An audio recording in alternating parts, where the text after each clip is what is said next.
اعوذ باللہ من الشیطان الرجیم بسم اللہ الرحمن الرحیم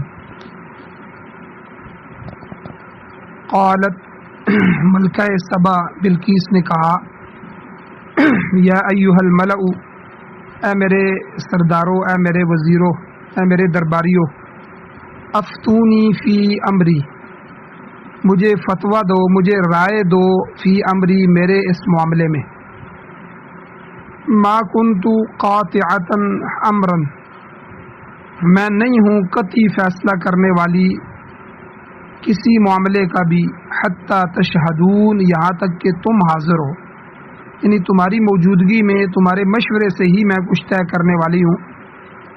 قالوا، ان سب نے کہا، نحن اولو قوہ، ہم لوگ طاقت والے ہیں، واولو بأس شدید، اور سخت لڑائی بھی لڑنے والے ہیں، والامر الیکی، معاملہ اب تمہاری طرف ہے، فانظری، پس تم دیکھو، ماذا تأمرین، کہ تم ہمیں کیا حکم دیتی ہو۔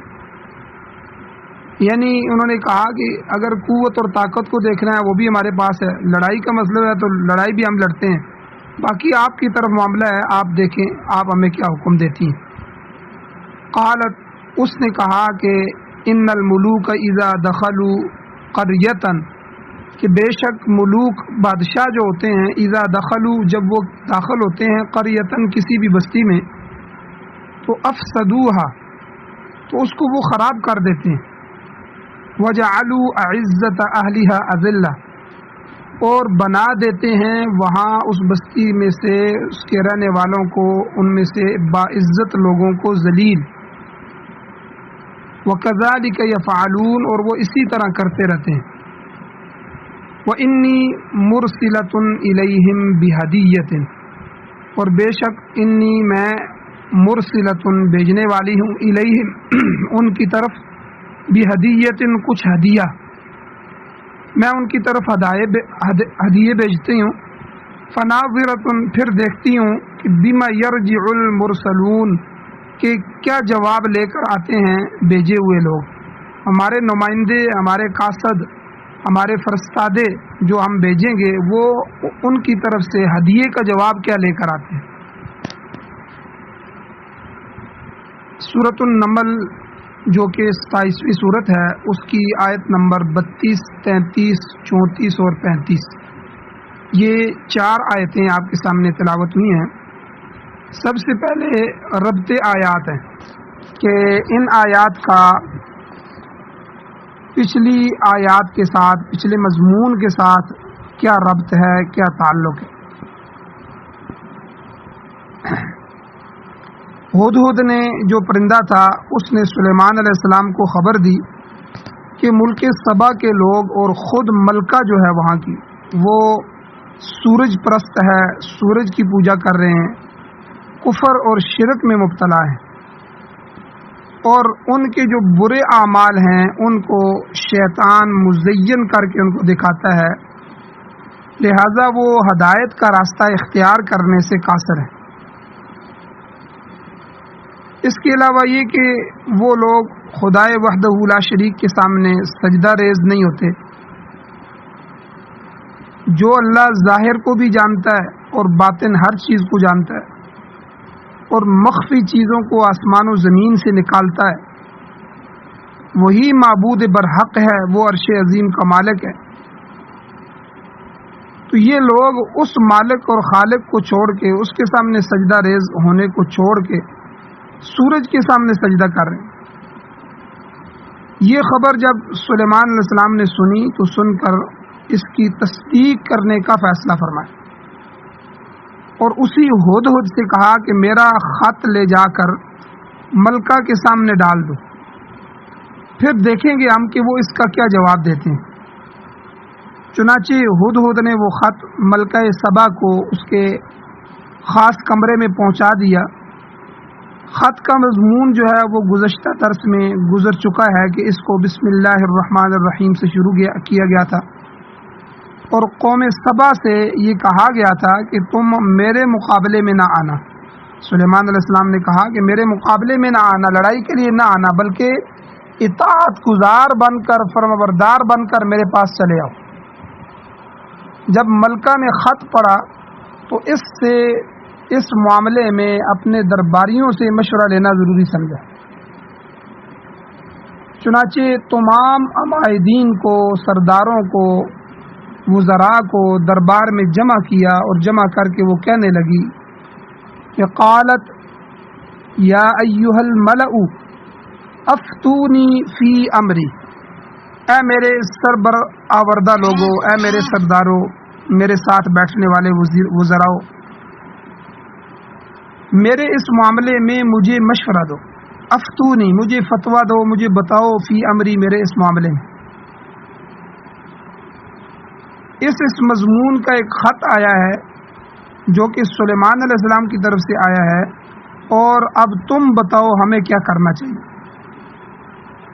کیونکہ ما کنت قاطعۃ امرا حتی تشہدون، میں اس معاملے میں ذاتی طور پر کوئی فیصلہ کرنے کے حق میں نہیں ہوں جب تک کہ تم حاضر ہو جاؤ اور حاضر ہو کر مجھے مشورہ نہ دو۔ ملکہ جو تھی وہ صاحب اختیار تھی، اپنے اختیار سے جو حکم دے سکتی تھی، اور جیسا کہ آگے بھی آ رہا ہے کہ عمائدین حکومت جو تھے اس کے ہر حکم کی تعمیل پر کمر بستہ تھے، ہر وقت تیار رہتے تھے، مگر ملکہ درباریوں کے مشورے کے بغیر کوئی قدم نہیں اٹھانا چاہتی تھی۔ اس بات سے معلوم ہوا کہ ملکہ کا نظام حکومت استبدادی نہیں تھا بلکہ شورائی تھا، یعنی جیسے استبدادی ہوتا ہے، زبردستی جو ہے وہ ہر حکم ہے ہمارا حکم پورا کرو، یہ نہیں تھا، بلکہ شورائی تھا کہ ہر ایک سے اپنے وزراء سے سب سے مشورہ لینا تھا۔ یہ ایک نیک فعل تھا۔ پرانے زمانے میں ملوکیت کہہ لیں یا ڈکٹیٹرشپ یہ عام تھی، بادشاہ مسلمان ہو یا غیر مسلم، اس کی زبان سے نکلا ہوا ہر لفظ قانون کی حیثیت رکھتا تھا، جس کے خلاف نہ کوئی داد ہوتی نہ فریاد ہوتی۔ بادشاہ کوئی بھی ملکی فیصلہ کرنے کے لیے کسی وزیر، کسی مشیر، کسی دانشور، کسی عالم، کسی فقیہ یا سائنسدان کے مشورے کا پابند نہیں تھا۔ اس کا نتیجہ یہ ہوتا تھا کہ برسر اقتدار جو طبقہ تھا وہ غریب عوام پر، غریب رعایا پر ظلم و ستم کا بازار گرم رکھتا تھا، اور انہیں اپنی آزادی کے لیے سوچنے کا موقع بھی نہیں دیتا تھا۔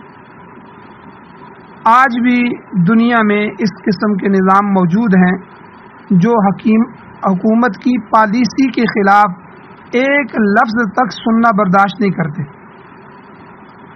ایسے لوگ ہوس ملک گیری میں مبتلا ہوتے ہیں کہ ہمارا ملک ہمارا ہے، یہ سب وہ ایک گھر سمجھتے ہیں، اس کو اپنا ذاتی جاگیر سمجھتے ہیں۔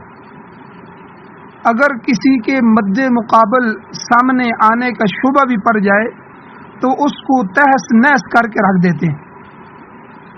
جیسے آپ دیکھیں سعودیہ میں بادشاہت ہے، وہ آل سعود میں چلی آ رہی ہے، اب اس کا تصور بھی نہیں ہے کہ اس آل سے نکل کر، اس خاندان سے نکل کر کسی اور کی ہو جائے، وہ اس کو اپنا جاگیر سمجھتے ہیں۔ اور آج کے زمانے میں جو محمد بن سلمان وغیرہ ہے، ان کو ذرا سا بھی خدشہ ہو جائے کہ ہمارے چاچے کے بیٹے، ہمارے خاندان کے لوگ یا کوئی بندہ بھی ہمارے مقابل آنے والا ہے یا ہماری پالیسی کے خلاف لفظ تک کہہ رہا ہے۔ آپ دیکھیں وہاں کے جو ائمہ مساجد ہیں، اب سعودیہ میں سینمے کھول دیے گئے ہیں اور طرح طرح کی عیاشی اور فحاشی، اللہ تعالیٰ حفاظت فرمائے مسلمانوں کی اور مسلمان ملکوں کی۔ تو لیکن کوئی عالم لکھی ہوئی تقریر کے علاوہ کوئی تقریر نہیں کر سکتا، کوئی بادشاہ کے خلاف ایک لفظ تک، ایک جملہ تک نہیں کہہ سکتا۔ کتنے بڑے بڑے علماء ہیں جنہوں نے لوگوں کو جگانے کی کوشش کی اور اس فحاشی اور عیاشی اور عریانی کے خلاف، ان جوا خانوں کے خلاف جو وہاں کھولے جا رہے ہیں، اور ان جو ہے سسٹم کے خلاف جو وہاں چل رہا ہے اور یہود و نصارہ اس کی سرپرستی کر رہے ہیں، انہوں نے آواز اٹھائی۔ کتنے بڑے بڑے قیمتی علماء انہوں نے جیلوں میں ڈال دیے اور وہ آج تک غائب ہیں۔ کتنے ان کے خاندان کے لوگ جو جنہوں نے آواز اٹھائی اور آج ان کو غائب کر دیا گیا، صفحہ ہستی سے مٹا دیا گیا۔ تو بہرحال اسی طرح روس، چین اور دیگر جو کمیونسٹ ممالک ہیں ان میں بھی اسی قسم کی ڈکٹیٹرشپ جو ہے وہ رائج ہے۔ کبھی کسی زمانے میں روس اور چین مسلمانوں کے گڑھ ہوا کرتے تھے، مگر بے دین حاکموں نے ظلم و ستم کی انتہا کر دی، وہاں کی مسجدیں گرا دی گئیں، وہاں جو کتابیں تھیں وہ ضائع کر دی گئیں، اور دینی مدرسے جو تھے ان کو ویران کر دیا گیا۔ اب ان ممالک میں، روس میں، چائنا میں اور ان ممالک میں آزادی کی لہر پھر اٹھی ہے، تو حکمران طبقے کے بھی ہوش ٹھکانے آنے لگے۔ ان کو بھی آزادی کی صبح طلوع ہوتی نظر آ رہی ہے، ورنہ انہوں نے چینی ثقافت انقلاب کے 10 سال بڑی قسم پرسی میں گزارے۔ اور اسی طرح ملوکیت کے زمانے میں امریکہ میں بھی یہی کچھ ہوتا رہا ہے۔ جو سفید فام تھے، گورے لوگ، وہ سیاہ فام مسلمانوں پر ظلم و ستم کے پہاڑ توڑتے تھے۔ ملوکیت کی تاریخ یہ رہی ہے کہ اپنے مقابلے میں نہ باپ بیٹے کو برداشت کرتا ہے، نہ بیٹا باپ کو برداشت کرتا ہے، بھائی بھائی کا جانی دشمن بن جاتا ہے، اور ہوس اقتدار کے سوا ان کے نزدیک ہر چیز جو ہے وہ ہیچ رہتی ہے، بس اقتدار ہاتھ سے نہ جائے۔ آج کل دنیا میں آپ دیکھیں جمہوریت، ڈیموکریسی کا بڑا چرچا ہے، مگر یاد رکھیں یہ بھی اسلامی نظام حکومت سے مطابقت نہیں رکھتی ہے۔ جمہوریت یہ اسلامی نظام نہیں ہے، یہ یورپ کی ایجاد کرتا ایک نظام ہے۔ ساری دنیا جانتی ہے یہ برطانیہ کا نظام، انگریز کا نظام۔ اور اس لعنت میں آدمیوں کو گنا تو جاتا ہے کہ کتنے آدمی ہماری طرف ہیں، کتنے آدمی کہہ رہے ہیں، مگر تولا نہیں جاتا۔ یعنی سب سے بڑا نقصان جمہوریت کا کیا ہے کہ آدمی گنے جاتے ہیں، یعنی جمہور جو فیصلہ کر دیں، مگر ان کو تولا نہیں جاتا کہ یہ کس قسم کے لوگ ہیں جو کہہ رہے ہیں۔ یعنی ہر عالم اور جاہل، اسی طرح ہنرمند اور مزدور ایک ہی پلڑے میں ڈال دیے جاتے۔ ایک طرف جو ہے ایک ملک کا جو گویا ہے، گانے والا ہے، ایک انتہائی لو قسم کا آدمی ہے وہ، اور دوسری طرف جو پارلیمنٹ کا بڑا رکن کہہ لیں یا چیف جسٹس کہہ لیں، وہ برابر ہے، دونوں کی رائے دونوں کا ایک ہے۔ حالانکہ یاد رکھیں اسلام میں جو ہے وہ تولا گنا نہیں جاتا، بندوں کو تولا جاتا ہے کہ خلیفہ اور خلیفہ کی جو ٹیم ہے وہ کیا فیصلہ کرے گی قرآن و سنت کے مطابق۔ اور آپ دیکھیں ہماری پارلیمنٹ میں کیسے کیسے قوانین آئین کا حصہ بنائے جا رہے ہیں۔ ابھی یہ پچھلے ہی ایام کے اندر جو ٹرانسجینڈر بل کا مسئلہ پارلیمنٹ میں پیش ہوا، تو زیادہ رائے اس بات کی آئی کہ بالکل جی آزادی ہونی چاہیے۔ اب کیا آزادی ہے جی؟ مرد عورت بن سکتا ہے، عورت مرد بن سکتا ہے۔ اب جب ووٹنگ ہوئی تو زیادہ نے رائے یہی دی کہ بھائی ٹھیک ہے جی، مرد اپنی جنس تبدیل کر سکتا ہے، عورت اپنی جنس تبدیل کر سکتی ہے، عورت مرد بن سکتی ہے۔ اور یہ بھی کہ مرد اپنے کاغذوں میں تبدیلی کر دے، اپنا نام وغیرہ عورتوں والا لکھوائے، اور دوسری جو مرد ہے اور پھر یہ اور وہ آپس میں شادی بھی کر سکتے ہیں۔ یعنی اتنا گندا قانون۔ اب آپ بتائیں، یہ تو بے وقوف آدمی بھی اس کو پاس نہیں کر سکتا، بلکہ اس کا تصور بھی نہیں کیا جا سکتا۔ لیکن بدقسمتی سے آج جو ہمارے ملک پر عذاب آ رہے ہیں، مہنگائی کا طوفان ہے، ظالم حکمرانوں کی بھرمار ہے، تو یہ سارے کے سارے عذاب انہی فیصلوں کو اپنا آئین اور قانون بنانے کی وجہ سے۔ تو بہرحال جمہوریت جو ہے اس میں آدمیوں کو گنا تو جاتا ہے کہ کتنے آدمی اس بات کو کہہ رہے ہیں۔ اب شراب کا بل اگر پاس کرنا ہے تو زیادہ آدمیوں نے کہہ دیا کہ شراب ہمارے ملک میں جائز ہونا چاہیے، اور دوسری طرف ووٹ کم ہوئے تو پارلیمنٹ کیا کرے گا کہ وہ زیادہ بندوں کو گن کے کہ اس طرف زیادہ بندے ہیں جی بس اس کو پاس کر دو۔ لیکن یاد رکھیں شریعت میں ایسا نہیں۔ شریعت میں قرآن اور سنت کے مطابق فیصلے کیے جاتے ہیں اور خلیفہ خود اس کا پابند ہوتا ہے۔ ہاں کچھ فیصلے ہیں کہ جو طے نہیں ہیں تو ان کے لیے شورائیت کا نظام ہے کہ اپنے وزراء سے مشورہ کر کے اس کو نظام کا حصہ بنایا جائے، یا اہل رائے صاحب الرائے جو لوگ ہیں جو اس کی صلاحیت رکھتے ہیں کہ وہ فیصلے کے لیے رائے دیں، ان کی ایک ٹیم ایک کمیٹی بنا دی جاتی ہے، پھر جو فیصلہ ہوتا ہے اسی کے مطابق فیصلہ کیا جاتا ہے۔ تو بہرحال اس نظام میں اہل اور نہ اہل میں کوئی امتیاز نہیں رکھا جاتا جمہوریت میں، اور یہی اس نظام کی سب سے بڑی خرابی۔ یہ کثرت رائے کا نتیجہ تھا کہ برطانیہ کی جو پارلیمنٹ ہے اس نے 2 بالغ مردوں کے آپس میں لواطت کے فعل کو جرائم کی فہرست سے خالی کر دیا۔ یہ جرم نہیں ہے جی۔ اور کسی زمانے میں امریکہ والوں نے کثرت رائے سے یہ قانون منظور کیا تھا کہ شراب کی جو کشید ہے اور فروخت اور خرید یہ کوئی جرم نہیں۔ یاد رکھیں مغربی جمہوریت کی اسی خرابی کے متعلق علامہ اقبال نے کہا تھا کہ بترس از طرز جمہوری غلام پختہ کارش ہو کہ از مغز 200 خر فکر انسان نمی آیت، یعنی ایسی جمہوریت سے دور بھاگو اور کسی اچھے اور پختہ کار آدمی کے تابعدار بن جاؤ، کیونکہ 200 گدھے بھی مل کر ایک انسانی دماغ کا مقابلہ نہیں کر سکتے۔ یعنی آپ اندازہ لگائیں اقبال نے جمہوریت کو کس مثال کے ساتھ سمجھایا کہ ایسی جمہوریت اگر تمہیں ہے تو اس سے دور بھاگو، اس کے مقابلے میں کوئی ایک آدمی تمہیں اچھا عقل والا مل جائے، پختہ کار آدمی ہو، اس کے تابعدار بن جاؤ۔ کیونکہ گدھے جو ہیں 200 1000 10,000 گدھے بھی ملا لیے جائیں تو ایک انسانی دماغ کا مقابلہ نہیں کر سکتے، وہ گدھے گدھے ہی ہیں۔ تو بہرحال ان 2 مذکورہ نظاموں کے برخلاف اسلامی نظام حکومت جو ہے یہ شورائی بھی ہے اور اس میں جمہوری قدریں بھی پائی جاتی ہیں۔ دونوں مسلمانوں کا خلیفہ یا حاکم جو ہے وہ جمع ہوا نہیں ہوتا کہ وہ کسی بات پہ جم جائے، نہ وہ اپنی منمانی کرتا ہے، بلکہ ہر انتظامی معاملے میں اپنی شورا کے سامنے خلیفہ جواب دہ ہوتا ہے۔ اسلام میں ارباب حل و عقد سے مشاورت، اہل رائے اور مسئلے کو حل کرنے والے جو جرگوئی قسم کے لوگ ہوتے ہیں ان سے مشاورت اس قدر ضروری ہے اسلام میں کہ اللہ تعالیٰ نے اپنے نبی صلی اللہ علیہ وسلم کو بھی اس کا پابند بنا دیا۔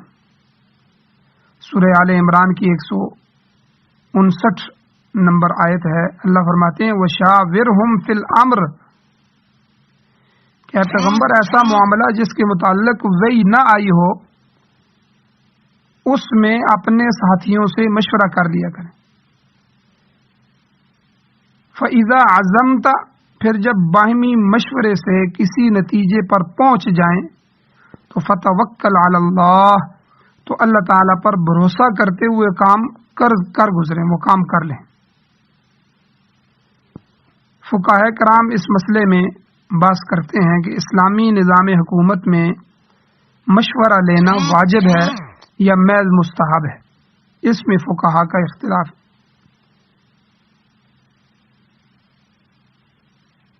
تو مفسر قرآن امام ابو بکر جساس رحمۃ اللہ علیہ فرماتے ہیں کہ اس آیت کے تحت حاکم کے لیے مشورہ لینا واجب ہے۔ ظاہر ہے کہ خود پیغمبر اسلام صلی اللہ علیہ وسلم کے لیے ضروری ہے تو دوسرے لوگ کس شمار میں ہیں۔ البتہ کسی ایسے معاملے میں مشورے کی ضرورت نہیں ہے جس کو اللہ نے اپنی کتاب میں یا پیغمبر صلی اللہ علیہ وسلم نے اپنی زبان سے حل فرما دیا ہو۔ مثلا شراب اور جوا، چوری، ڈکیتی، جھوٹ، غیبت، زنا اور لواطت وغیرہ وغیرہ، یہ جو معاملات ہیں ان معاملات کے جو ہے جواز کے لیے یا عدم جواز کے لیے کسی مشورے کی ضرورت نہیں ہے،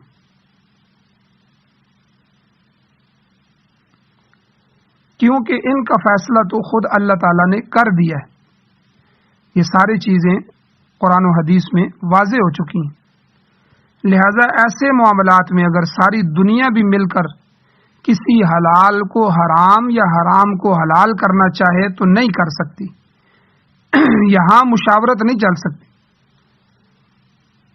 اسی طرح کوئی چاہے کہ اس بات پر رائے شماری کر لی جائے، لوگوں کی رائے لے لی جائے کہ نماز پڑھنی چاہیے یا نہیں پڑھنی چاہیے، روزہ ضروری ہے یا نہیں ضروری ہے، حج ساقط ہو سکتا ہے یا نہیں ہو سکتا، یا زکوٰۃ کی ادائیگی لازم ہے یا نہیں ہے، تو یاد رکھیں یہ طے شدہ معاملات ہیں، ان پر کوئی سودے بازی نہیں ہو سکتی، ان پر کوئی مشاورت نہیں ہو سکتی، ان کے لیے کوئی دوسری رائے نہیں ہے، کسی دوسری رائے کی گنجائش بھی نہیں۔ مشاورت کہاں ہوگی؟ مشاورت ایسے معاملات میں ہوگی جہاں وحی کی زبان خاموش ہوگی یا پیغمبر کا فرمان موجود نہیں ہوگا۔ یہی اسلامی نظام حکومت کی اصل روح ہے۔ آپ دیکھیں ابھی طالبان کو، امارت اسلامی افغانستان کو اللہ تعالیٰ نے فتوحات عطا فرمائی، حکومت عطا فرمائی اور ایمان والے اس پہ آئے ہیں، تو ایک انٹرویو لینے والا ان سے انٹرویو لے رہا تھا، تو اس نے کہا کہ آپ بتائیں کہ کیا آپ اپنی پارلیمنٹ میں، اپنے سسٹم میں عورت کو بھی سیٹ دیں گے، عورت کو بھی حصہ دیں گے، عورت بھی وزیر ہوگی؟ تو ان لوگوں کو بڑی فکر ہوتی ہے عورت کی، عورت گھر سے باہر نکل جائے، گھر میں نہیں رہنی چاہیے۔ یاد رکھیں عورت کا معنی ہی پردہ ہے، پردے کا مطلب کہ عورت پردے میں رہنے کی چیز ہے۔ اللہ تعالیٰ نے مسلمان بیٹیوں کے لیے، مسلمان ماؤں کے لیے پردہ ضروری کر دیا ہے کہ عورت کا ناخن، عورت کا بال بھی کسی کو نظر نہیں آنا چاہیے۔ تو بہرحال اس نمائندے نے، جو امارت اسلامیہ اسلامی حکومت کا نمائندہ تھا، اس نے جواب دیا کہ دیکھیں جی، اگر یہاں یورپ کا نظام نہیں چل رہا، یہاں اسلامی شریعت شریعت یعنی قرآن و حدیث، قرآن و سنت اگر عورت کو آزادی دیتی ہے اور عورت کو اس کا حق یہ دے رہی ہے، تو ہم کون ہوتے ہیں اس کا یہ حق چھیننے والے؟ ہم ضرور دیں گے۔ اور اگر قرآن اور سنت اور شریعت عورت کا یہ حق نہیں دے رہی، عورت کے لیے یہ فیصلہ نہیں کر رہی، تو ہم عورت کے لیے شریعت کو نہیں چھوڑ سکتے۔ یعنی کتنی بہترین اسلامی نظام حکومت کی اصل روح کہ حضور علیہ الصلوۃ والسلام کا فرمان مبارک بھی ہے کہ آپس میں مشورہ کر لیا کرو کہ اس میں نقصان نہیں ہوتا بلکہ فائدہ ہی فائدہ ہوتا ہے۔ جب بہت سے لوگ مل کر اپنی اپنی رائے کا اظہار کرتے ہیں تو صحیح بات کھل کر سامنے آ جاتی ہے۔ حضور علیہ الصلوۃ والسلام کا یہ بھی فرمان ہے کہ جس نے مشورہ کیا وہ کبھی پشیمان نہیں ہوگا۔ اور اسی طرح حضور نبی کریم صلی اللہ علیہ وسلم خود خلفائے راشدین سے اور اصحاب حل و حقد سے، جو مہاجرین اور انصار میں سے جو سمجھدار قسم کے لوگ ہوتے تھے، سردار لوگ تھے، ان سے حضور مشورہ طلب کیا کرتے تھے، اور فیصلہ شدہ معاملات میں اس میں حضور حکم دیتے تھے۔ جو معاملات فیصلہ شدہ ہیں، وہی آ چکی ہے، تو اس میں مشورے کی ضرورت نہیں ہے۔ تو مشورہ کرنا ہے تو موقع محل کی جو مطابق معاملات میں مشورہ کرو، اور صلح کے معاملات ہیں، دوسرے معاملات ہیں، ان معاملات میں مشورہ کیا جائے، اور دوسری اقوام سے تعلقات ہم نے قائم کرنے ہیں، ان تعلقات کے قیام کے لیے آپس میں مشورہ کرو۔ اللہ تعالیٰ نے قرآن مجید میں اہل ایمان کی یہ تعریف فرمائی ہے کہ سورہ شورى کی آیت نمبر 38 میں اللہ فرماتے ہیں وَأَمْرُهُمْ شُورَى بَيْنَهُمْ، کہ ان کے معاملات آپس میں مشاورت سے طے پائے جاتے ہیں. آپ دیکھیں اللہ نے ایمان والوں کی تعریف کی ہے کہ وہ مشورہ کرتے ہیں، مشورہ کر کے آپس میں معاملات طے کرتے ہیں. تو بہرحال ملکہ سبا جو تھی، اس نے جب اپنے عمائدین سے مشورہ طلب کیا تو قالو، انہوں نے کہا، نحن اولو قوہ، کہ ہم طاقتور ہیں، اللہ نے ہمیں طاقت عطا فرمائی ہے، ہم طاقت میں کم نہیں ہیں. نحن اولو قوہ، اور ہمارے پاس طاقت کے لحاظ سے دیکھا جائے فوج موجود ہے، پولیس موجود ہے، اور ہر قسم کے ہتھیاروں سے وہ لیس ہے. ہر قسم کے موجودہ زمانے کے ہتھیار ہمارے پاس موجود ہیں. پھر رسد اور کمک کی بھی کوئی کمی نہیں ہے، ہمارے پاس جو سامان ہے وہ بھی موجود ہے، پیچھے سے ہماری کمک اگر پہنچائی جائے وہ بھی موجود ہے. اور پھر تیسری چیز، ہمارے پاس ماہرین ضرب و حرب بھی موجود ہیں. یاد رکھیں، کسی بھی فوج کی طاقت کے لیے یہ تینوں چیزیں حکومت کی طاقت کے لیے ضروری ہوتے ہیں.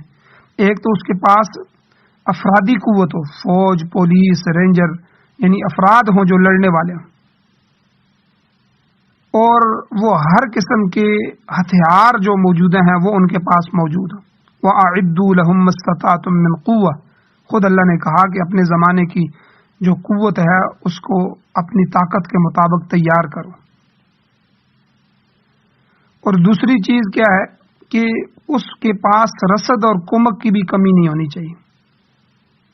یہ نہ ہو کہ فوج وہاں جا کے بیٹھے، پھر پیچھے سے پیسہ ختم ہو جائے یا کھانے کی اشیاء ختم ہو جائیں، یا جب آگے شہادتیں ہو رہی ہوں، اموات ہو رہی ہوں، تو اس کے بعد جو ہے دوبارہ جب ضرورت پڑے کمک کی تو پیچھے سے کوئی بندہ موجود نہ ہو. اور اسی طرح جو جنگ لڑوانے والے ماہرین ہوتے ہیں، ضرب و حرب جن کو کہتے ہیں، وہ بھی ان کے پاس موجود ہوں. لہذا انہوں نے یہی کہا، نحن اولو قوہ، ان سب چیزوں میں ہم طاقتور ہیں. اور وَأُولُو بَأْسٍ شَدِيدٍ، ہم سخت جنگجو قسم کے لوگ ہیں، لڑائی میں پشت پھیر کر بھاگنے والے نہیں ہیں.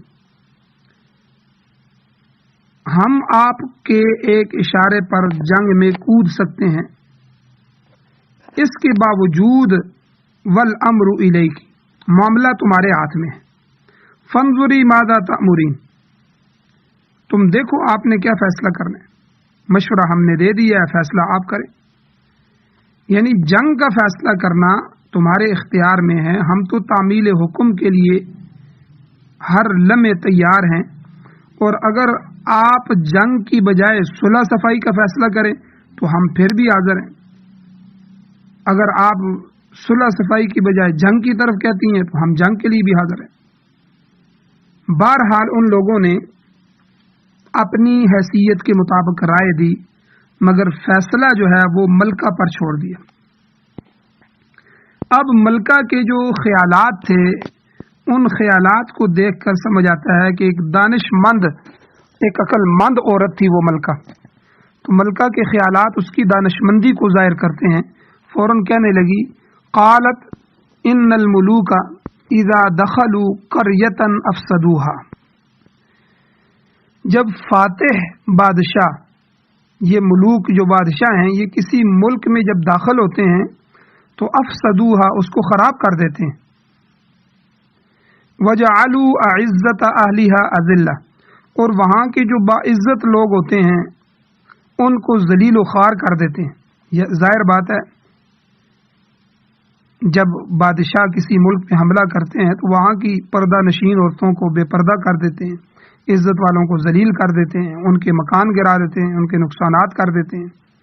وَكَذَلِكَ يَفْعَلُونَ، اور عام طور پر وہ ایسا ہی کرتے ہیں. تو ملکہ سبا نے یہ تجربے کی بات کی تھی جس کی ساری دنیا گواہ ہے، شاہد ہے.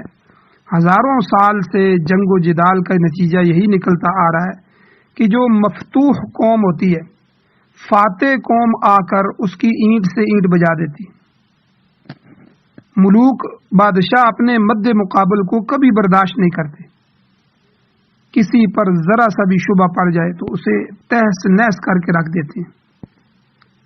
فرعون کے جو واقعات ہیں ان واقعات سے بھی یہی ظاہر ہوتا ہے کہ وہ ذرا ذرا سی بات پر لوگوں کو موت کی گھاٹ اتار دیتا تھا۔ اور نمرود کا ذکر بھی قرآن مجید میں موجود ہے۔ نمرود کا بھی یہی شیوا تھا۔ بعد میں آنے والے مابعد زمانے میں چنگیز آیا اور ہلاکو خان آئے، ان کے مظالم بھی بھولے نہیں جا سکتے۔ پھر ان کے بعد انگریزوں کی باری آئی تو انہوں نے بھی ظلم و ستم ڈھانے میں کوئی کمی نہیں کی۔ چونکہ انگریزوں نے بر صغیر میں مسلمانوں سے حکومت چھینی تھی، اس لیے مسلمانوں کو وہ ہمیشہ دبا کر رکھتے تھے۔ چنانچہ انگریز کے ابتدائی دور میں بے شمار مسلمان مارے گئے اور بہت سو مسلمانوں نے قید و بند کی صعوبتیں برداشت کی۔ آپ اندازہ لگائیں، دہلی میں کنگ ایڈورڈ روڈ جو ہے اس پر ایک مسجد تھی، اکبری مسجد، جہاں شاہ عبد القادر رحمۃ اللہ علیہ نے 12 سال تک اعتکاف بیٹھ کر پہلا با محاورہ ترجمہ قرآن لکھا تھا۔ انگریزوں نے یہ مسجد ہی گرا دی تھی، جس کا آج تک نام و نشان بھی باقی نہیں۔ تو غرضے کے ملکہ سبا جو تھی، اس نے اپنے تجربے کی بنیاد پر ان خیالات کا اظہار کیا کہ اگر سلیمان علیہ السلام حملہ آور ہوتے ہیں تو وہ ہمارے ملک کی اینٹ سے اینٹ بجا دیں گے، لہذا اس خط کا جواب کسی بہتر طریقے سے دینا چاہیے تاکہ فوراً اعلان جنگ نہ کر دیا جائے۔ چنانچہ ملکہ سبا جو تھی، اس نے حضرت سلیمان علیہ السلام کو آزمانے کے لیے یہ فیصلہ کیا کہ وَإِنِّي مُرْسِلَةٌ إِلَيْهِمْ بِهَدِيَّةٍ، میں ان کی طرف کچھ تحفے طائف بھیجنے والی ہوں، فَنَاظِرَةٌ بِمَا يَرْجِعُ الْمُرْسَلُونَ، پس دیکھتی ہوں کہ میرے بھیجے ہوئے جو لوگ ہوں گے وہ کیا جواب لاتے ہیں۔ ملکہ سبا کا مقصد یہ تھا کہ اگر سلیمان علیہ السلام اگر ظالم قسم کے آدمی ہوئے تو وہ تحفے طائف لے کر خوش ہو جائیں گے اور حملہ آور بھی کریں گے، حملہ آور ہوں گے۔ یعنی اگر اچھے آدمی نہ ہوئے تو وہ تحفے طائف لے کر خوش ہو جائے گا اور حملہ آور نہیں ہوگا، اور اگر وہ اچھے آدمی ہیں تو پھر ان کے ساتھ اچھے طریقے سے نمٹا جائے گا۔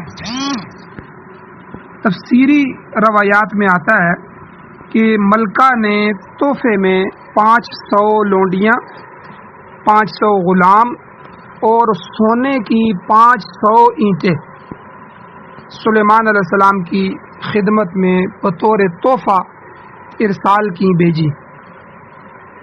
یہودی جو روایات آتی ہیں یہودیوں کی، بنی اسرائیلی روایات، ان میں 6000 لونڈیاں اور خوبصورت غلاموں کا ذکر آتا ہے۔ تو بہرحال یہ سارا مال بحری راستے سے کشتیوں میں لاد کر سلیمان علیہ السلام کی خدمت میں بھیجا گیا۔ اسی دوران اللہ تعالیٰ نے حضرت سلیمان علیہ السلام کو بذریعہ وحی خبر دے دی کہ ملکہ سبا ان کے لیے اس قسم کے تحفے طائف بھیج رہی ہیں۔ آپ نے اپنے دربار کے جنات کو حکم دیا کہ 9 میل کی مسافت تک ایسی سڑک بنا دی جائے جس کا فرش سونے کی اینٹوں کا ہو۔ پھر سڑک کے کنارے ایسے جانور کھڑے کر دیے جائیں جن کا بول و براز سونے کی اینٹوں پر پڑتا تھا۔ سلیمان علیہ السلام نے اپنے دربار کی بھی از سر نو دوبارہ تزئین کی، اس کو سجایا۔ وہاں پر مختلف عمائدین حکومت کے لیے سونے کی بنی ہوئی کرسیاں اور صوفے سیٹ لگائے گئے، غرضے کہ انہوں نے حیرت انگیز طریقے سے شاہی دربار کو سجا دیا۔ مفسرین بیان کرتے ہیں کہ جب ملکہ سبا کا قافلہ یہ مذکورہ طائف تحفے لے کر قریب پہنچا تو وہ دیکھ کر حیران رہ گئے کہ ہم تو سونے کی صرف 500 اینٹیں لائے ہیں، جبکہ یہاں تو 9 میل لمبی سڑک ہی سونے کی اینٹوں سے بنائی گئی۔ تو انہوں نے اپنے تحائف کو سلیمان علیہ السلام کے مقابلے میں بالکل حقیر سمجھا۔ بعض کہتے ہیں کہ انہوں نے سونے کی 500 اینٹیں وہیں پھینک دی کہ اتنا معمولی سا تحفہ سلیمان علیہ السلام کی خدمت میں کیسے پیش کریں گے۔ پھر جب وہ شاہی دربار میں پہنچے تو وہاں کی جو تزئین اور آرائش تھی اور دربار کے انتظامات تھے وہ دیکھ کر سکتے میں آ گئے کہ ہم تو طائف کے ذریعے سلیمان علیہ السلام کو مرغوب کرنا چاہتے تھے، مگر یہاں تو معاملہ ہی کچھ اور ہے۔ تو بہرحال جب یہ شاہی قافلہ سلیمان علیہ السلام کے دربار میں پہنچا تو آپ نے ان کا باوقار طریقے سے باعزت استقبال کیا، ان کو بہترین جگہوں پر بٹھایا، ان کا کھانا کھلایا، ان کی خاطر مدارت کی۔ اور اب اگلی آیات میں اگلا واقعہ آ رہا ہے کہ سلیمان علیہ السلام نے وہاں پھر کیا کیا اور آگے کیا معاملہ ہوا۔ اللہ تعالیٰ سے دعا ہے اللہ ہمیں عمل کی توفیق عطا فرمائے اور ہمیں پورے کے پورے اسلام پر چلنے کی توفیق عطا فرمائے۔ وآخر دعوانا ان الحمد للہ رب العالمین۔